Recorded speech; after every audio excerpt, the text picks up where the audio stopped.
Tonight is a huge night in wrestling. We have throwback, old school Raw tonight. We'll have the return of the Undertaker. We'll also see the legends, like my personal favorites, like Ric Flair, Dusty Rhodes. A lot of other old legends are going to be there. It's going to be awesome.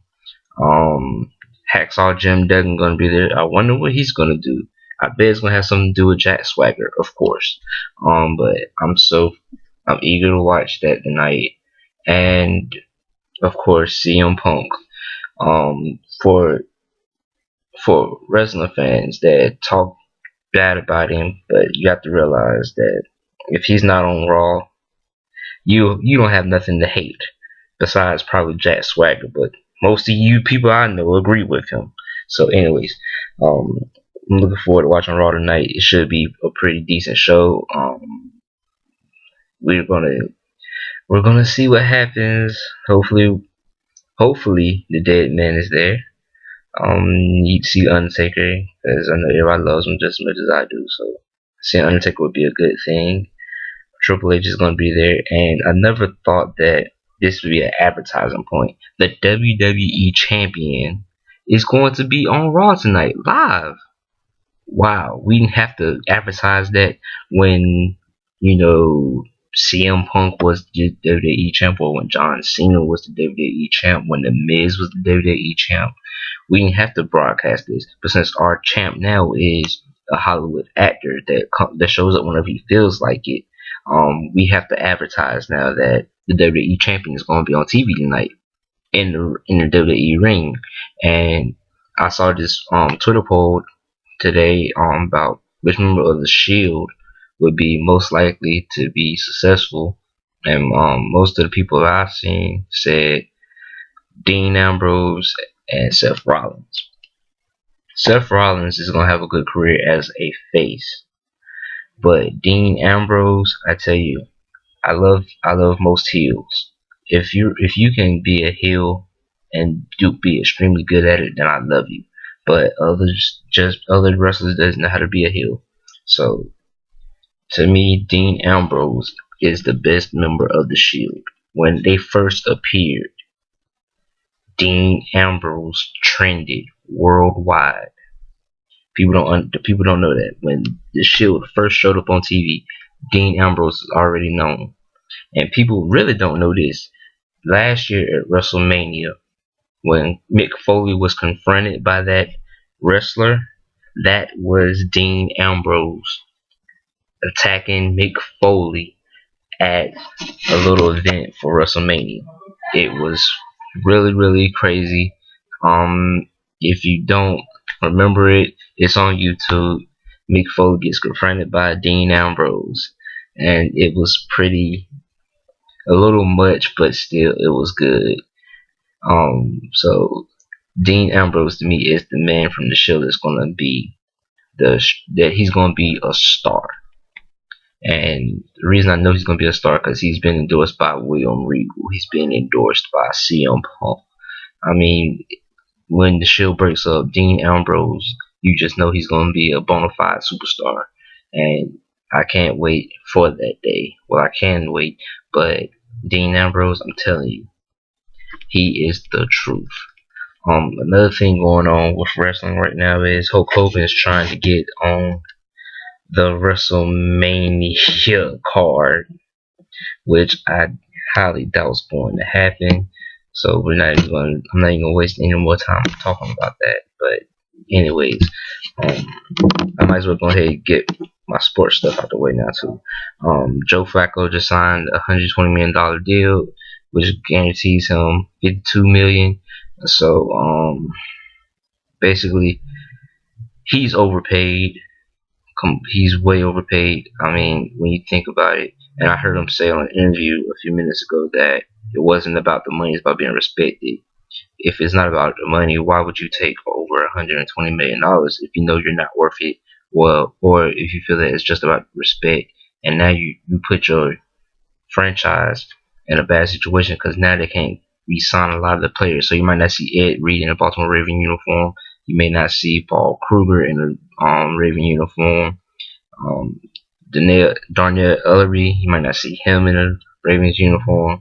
So you just put your franchise in a bad situation just because you wanted to get your money and get your respect.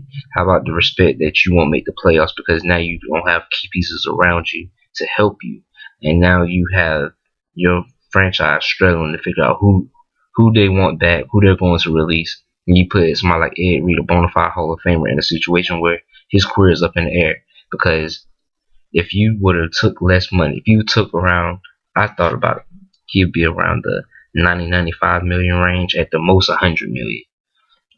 But I did not think he would be so greedy and get a $120 million deal.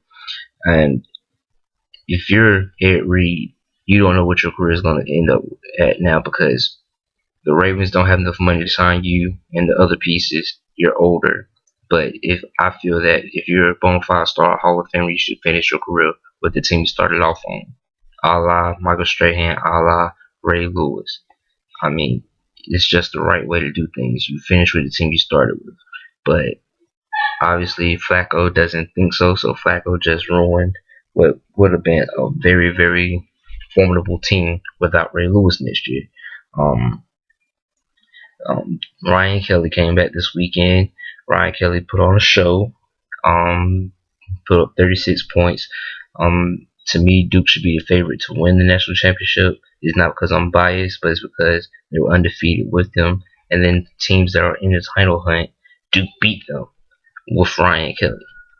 Duke beat Louisville. Duke beat Minnesota. Duke beat VCU. Duke beat Ohio State. So I mean, when you think about that, when you put all that together, Duke has to be the favorite to win the championship. And because I think for Mason Plumlee to be the legend and the guy with the legacy that he wants to be remembered as a Duke great, he has to get it done. He has got to play tough against other teams with good big men, and I think that if he played against Cody Zeller, that he would give Cody a run for his money because Cody's still young and Mason's a full grown man, about 260, 270. Bull down low if he wants to be. And that sometimes he will disappear, but I don't think in a game of Indiana Duke magnitude that he would. Other than that, Gonzaga is ranked number one in the nation now. Not good enough to win a championship, but they deserve to be number one in the nation. That's just me. They really do deserve to be number one in the nation. In other news, you have, let's see, what else happened? Spring training baseball going on. A-Rod still recovering. Things are going well with that. I think that my major more of a problem for me this past weekend was the fact that Dennis Rodman went to North Korea. He came back talking all good about Kim Jong Un. Okay, but here's my thing on that. You don't tell a basketball player to go somewhere where a normal American can go. Normal Americans aren't welcome to North Korea. Okay, so you want him to go into North Korea and be like, what you're doing here is wrong. And I'm like, you can't do that. So I don't blame him for what he did. But the way he was explaining things did sound bad. We all know that Kim Jong Un does want to annihilate America, and of course he's gonna be nice to Dennis Rodman because Dennis Rodman is a Hall of Famer, 5-time world champion. So it's just very, very difficult situation. Dennis Rodman.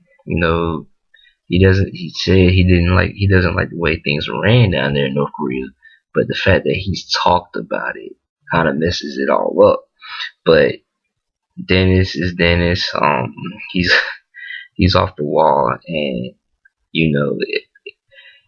the thing about it is they hit it all, and I mean I don't think that's good because Dennis is crazy, and then two crazy people. I mean they're just destined to become friends.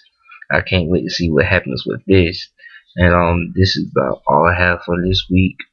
I will upload a video after Monday Night Raw, upload another video in the middle of the week if anything else happens in the world of sports. Y'all have a good night, and we'll see you at the Monday Night Raw tonight. Peace.